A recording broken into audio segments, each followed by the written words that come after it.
continue to share what you're learning. Make sure to stop on by, wave, take a photo, whatever you need to do. And if you're stopping up to the vendor halls, make sure to check out our wonderful partners, Tech. Do you know your booth? 1973. 1973. I think that's your wife's birth year. Yes. Yeah, that's how I remember where I am. Morning, guys. Welcome. It's so exciting to be part of this fantastic podcast with my good buddy, Dr. Matt, who I look forward to working with every conference we can. Partnering with Matt and Stronger Together and X Factor. It's really wonderful because we share a vision. The company I work for, TEQ, or Tech in 1973. Sorry, company show. We're a technology education company.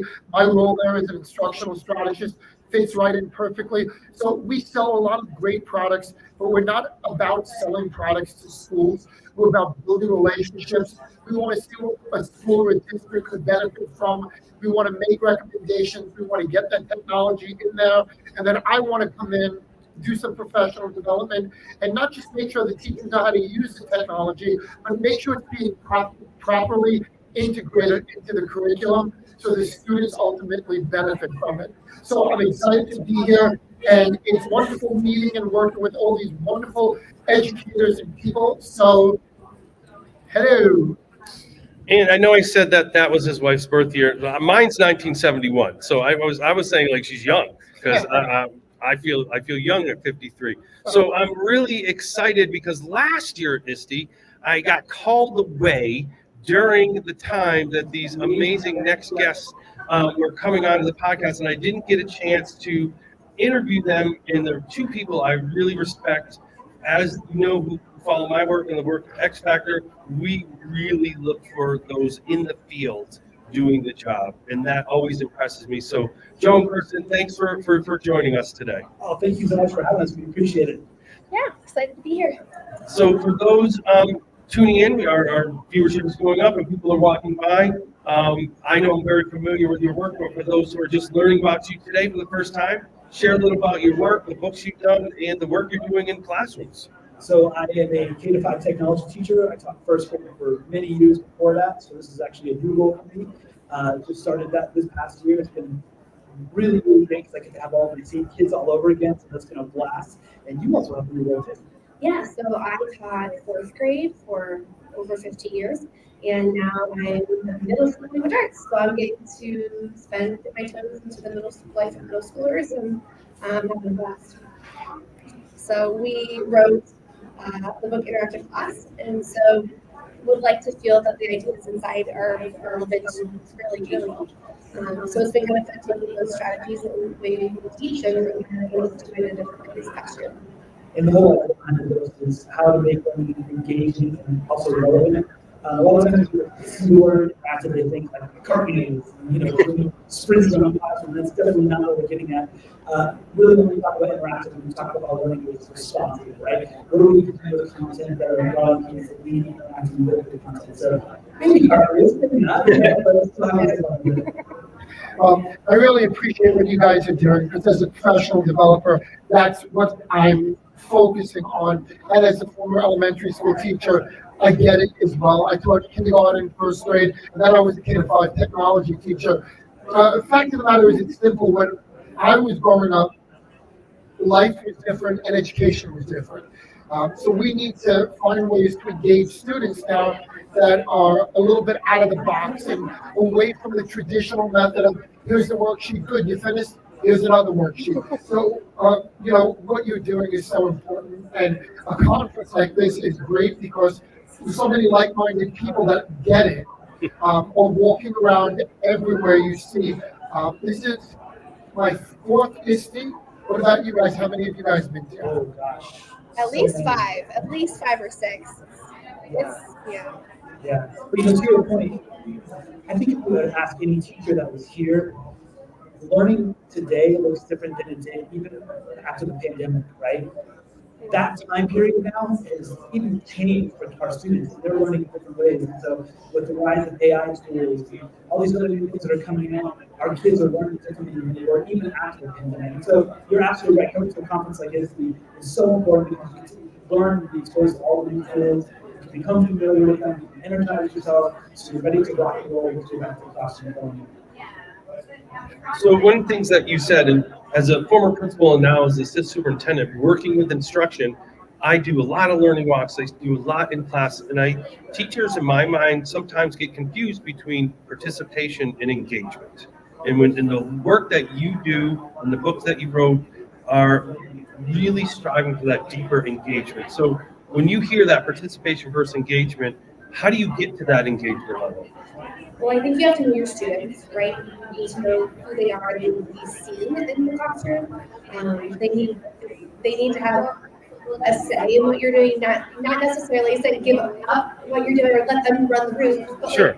Know what they like and know what they're interested in, and find ways to incorporate that into the things that you already have to do and have to teach. So like 1 year I had a group, all they wanted to do was make history videos, like that was the thing.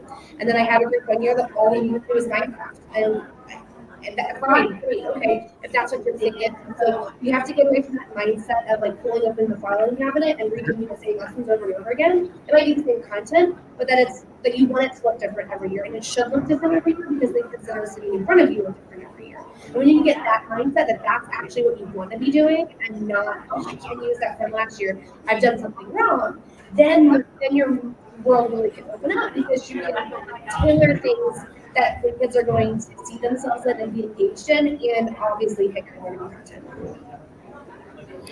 Something you said, Matt, like really resonated with me. That you do a lot of walkthroughs, and to me, Hold on, I'm gonna totally interrupt you. Okay. All right, I have to interrupt, which I never tried to do, but a superstar just walked in, Greg Martin, the new president of MASCD, a great friend of mine. And do you know the Merrills? You know them? Don't know. Say hello to everybody. There he is. Hey, what's going on? This is what a live podcast is all about. Craig gets tired of me doing things like No this. offense, but he's got a great podcast for us. I'm just saying. Yeah. Oh, he has a podcast. Tell us about your podcast. So SEL, EDU, podcast talking social and emotional education. And Krista. So, thanks for stopping by. As always, you know I like to call you out, and I'll get back to your questions. So you can say that.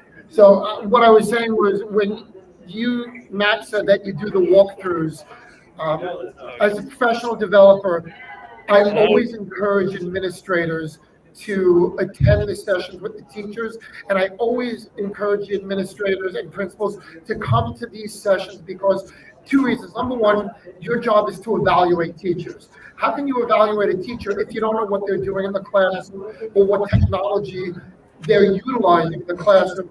Also, you need to see at these conferences what's going on. But in addition to that, in order for you to provide professional development that's meaningful for the teachers, again, you have to see what's up and coming in education. So I like the idea of you moving around, going into the classroom, and coming to these conferences. So there's so much that educators, administrators, and everybody can get from ISTE and these types of conferences. What are you guys looking forward to seeing here over the next couple of days? Well, there's so many things that are coming out, and I think for us, we're just really looking for ways that kids can use the tools in the classroom creatively. We're really big on creation and providing ways for kids to make some type of product within the platform. So we really look for new ways to use platforms. Maybe it's even in the unconventional ways that people don't think about, right? So just finding ways that we can go about using tools to keep kids engaged with their learning, create those outlets. I don't know about any particular tools. There's still version. You can check that out. I don't think there's any others. I don't know if I have any particular tools. I just really enjoy going to different booths, and I was kind of worried today because I'm not going to hit as many sessions. I'm going to spend a lot of time in the expo hall. Felt like I was like wasting my time in here, and just within like 10 minutes of having a conversation with someone that wasn't even related to the booth, I had already sent myself like 4 texts of brand new things that I don't know about, things that are going to help me, and so understanding that you can gain information and you can learn, whether it's just a conversation with someone at a booth or sitting at a session. And so really just be present wherever you're at, be present in those conversations and with those people, because you're going to take something away wherever you are. So Rob asked about how you're taking in some of the learning. So for those walking by or watching, share what you're sharing, the information that you're sharing here at ISTE, either in sessions or playgrounds, or there's so many things happening here. What are you sharing here and when? So we're in the expo hall all day today. So if you're here, just come find us at the expo hall. We're all over. We are talking about different booth. We'll be at School AI booth for a little bit. Creator. Check out Fit Jam. Yeah. Tomorrow we've got a session. It's called Creation Over Consumption. And it's going to be basically all the creation tools we kind of talked about, the different ways we use them in our classroom. Yeah, and ways like you said, like the filing cabinets and those things that you're used to pulling out, trying to show teachers how you can take that same thing and do it in a different way. And then on Wednesday morning, we have a section on Canva and using Canva tools. But we're kind of geared it a little bit more toward like, here are some of the features in Canva that are great, but here's how you can use them to design your classroom. And obviously it's tailored to the theme because so that's going to be really fun. That's a really big session on Wednesday morning. So a little bit of both, expo hall and sessions. Yeah, it sounds like you guys are pretty busy. If you catch, stop by booth 1973. There's some really cool products and solutions that we'd love to share with you and anybody else walking by. So just to tie things up, I know you've heard this question and answered this question before, but life and education and everything changes from conference to conference. When you hear the term stronger together, what do you think of as of today?